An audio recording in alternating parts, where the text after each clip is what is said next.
Continuamos con el capítulo 8,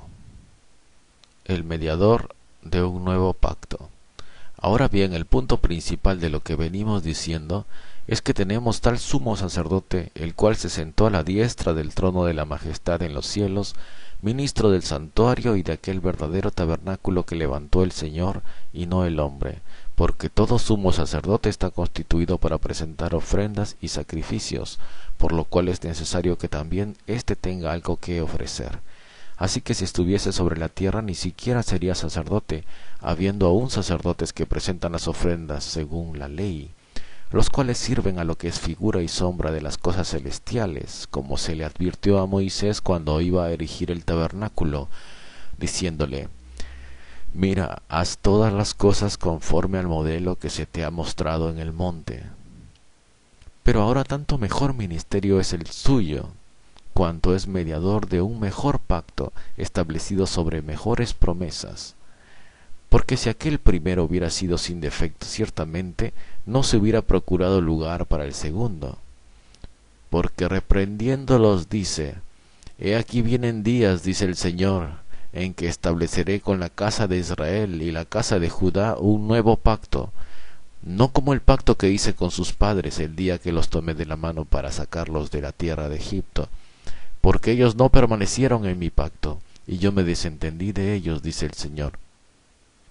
Por lo cual este es el pacto que haré con la casa de Israel. Después de aquellos días, dice el Señor, pondré mis leyes en la mente de ellos, y sobre su corazón las escribiré, y seré a ellos por Dios, y ellos me serán a mí por pueblo. Y ninguno enseñará a su prójimo, ni ninguno a su hermana, diciendo: Conoce al Señor, porque todos me conocerán, desde el menor hasta el mayor de ellos, porque seré propicio a sus injusticias, y nunca más me acordaré de sus pecados y de sus iniquidades.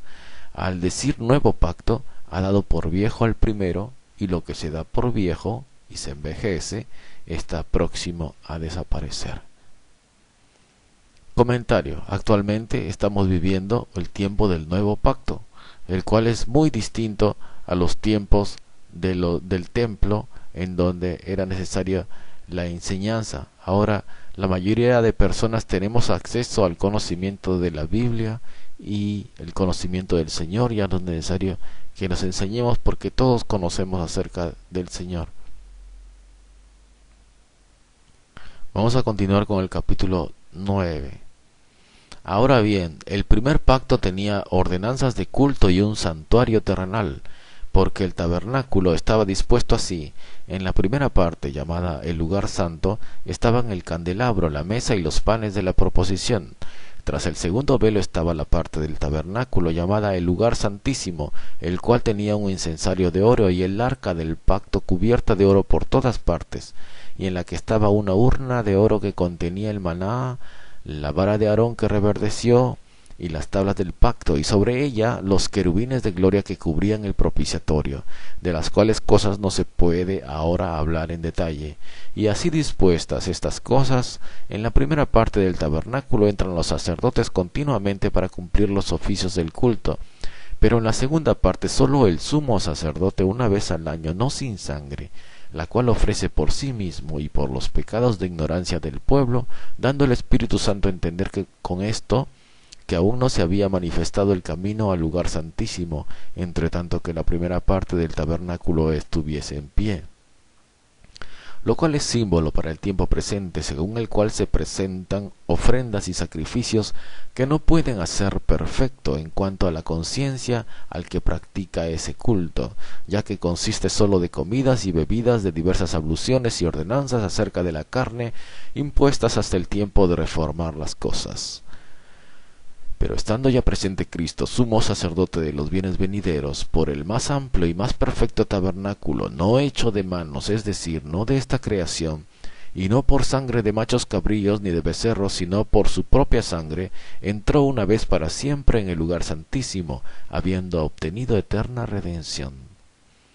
Porque si la sangre de los toros y de los machos cabríos y las cenizas de la becerra rociadas a los inmundos santifican para la purificación de la carne, cuánto más la sangre de Cristo, el cual mediante el Espíritu eterno se ofreció a sí mismo sin mancha a Dios, limpiará vuestras conciencias de obras muertas para que sirváis al Dios vivo. Así que, por eso es mediador de un nuevo pacto, para que interviniendo muerte para la remisión de las transgresiones que había bajo el primer pacto, los llamados reciban la promesa de la herencia eterna, porque donde hay testamento es necesario que intervenga el muerte del testador. Porque el testamento con la muerte se confirma, pues no es válido entre tanto que el testador vive, de donde ni aun el primer pacto fue instituido sin sangre. Porque habiendo anunciado Moisés todos los mandamientos de la ley a todo el pueblo, tomó la sangre de los becerros y de los machos cabríos con agua, lana escarlata e hisopo, y roció el mismo libro y también a todo el pueblo, diciendo: Esta es la sangre del pacto que Dios os ha mandado. Y además de esto, roció también con la sangre el tabernáculo, y todos los vasos del ministerio, y casi todo es purificado según la ley con sangre, y sin derramamiento de sangre no se hace remisión. El sacrificio de Cristo quita el pecado. Fue pues necesario que las figuras de las cosas celestiales fuesen purificadas así, pero las cosas celestiales mismas, con mejores sacrificios que estos, porque no entró Cristo en el santuario hecho de mano, figura del verdadero,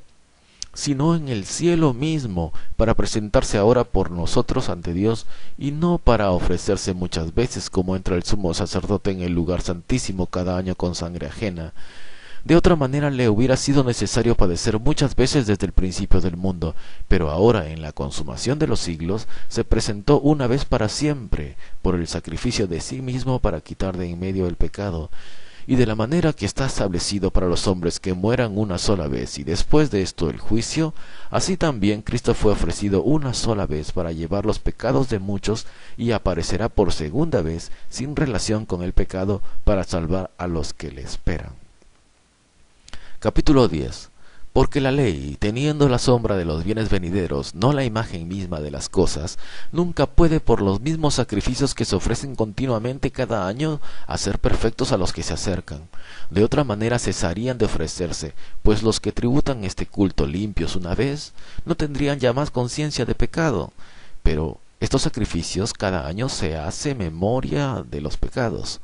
Porque la sangre de los toros y de los machos cabríos no pueden quitar los pecados, por lo cual entrando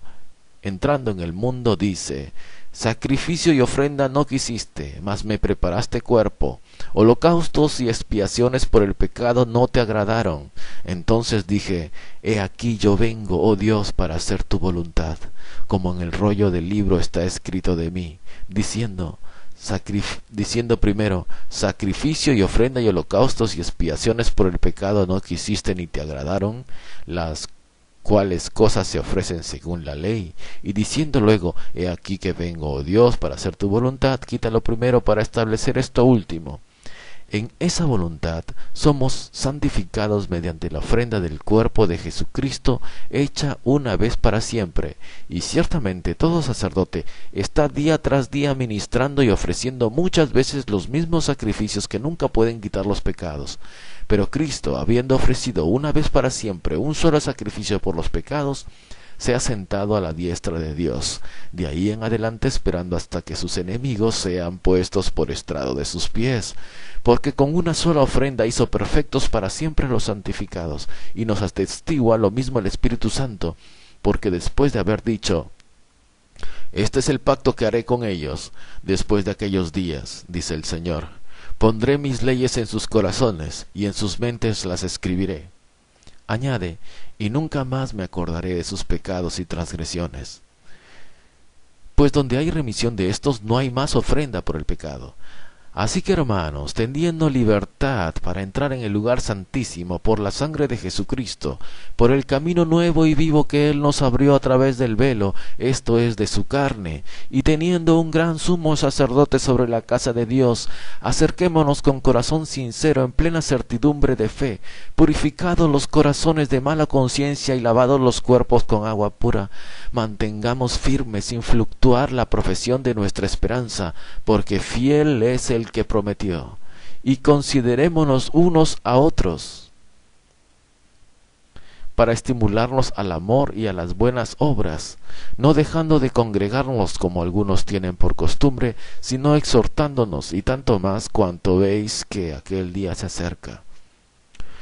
Porque si pecaremos voluntariamente después de haber recibido el conocimiento de la verdad, ya no queda más sacrificio por los pecados, sino una horrenda expectación de juicio y de hervor de fuego que ha de devorar a los adversarios. El que viola la ley de Moisés por el testimonio de 2 o 3 testigos muere irremisiblemente.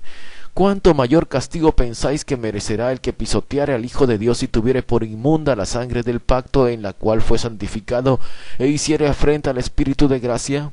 Pues conocemos al que dijo, mía es la venganza, yo daré el pago, dice el Señor. Y otra vez, el Señor juzgará a su pueblo. Horrenda cosa es caer en manos del Dios vivo.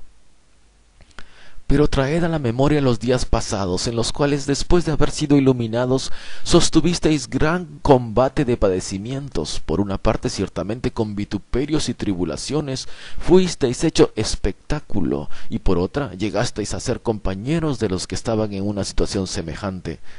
Porque de los presos también os compadecisteis, y el despojo de vuestros bienes sufristeis con gozo, sabiendo que tenéis en vosotros una mejor y perdurable herencia en los cielos. No perdáis pues vuestra confianza, que tiene grande galardón, porque os es necesaria la paciencia para que, habiendo hecho la voluntad de Dios, obtengáis la promesa.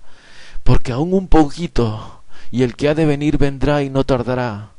mas el justo vivirá por fe, y si retrocediere, no agradará a mi alma. Pero nosotros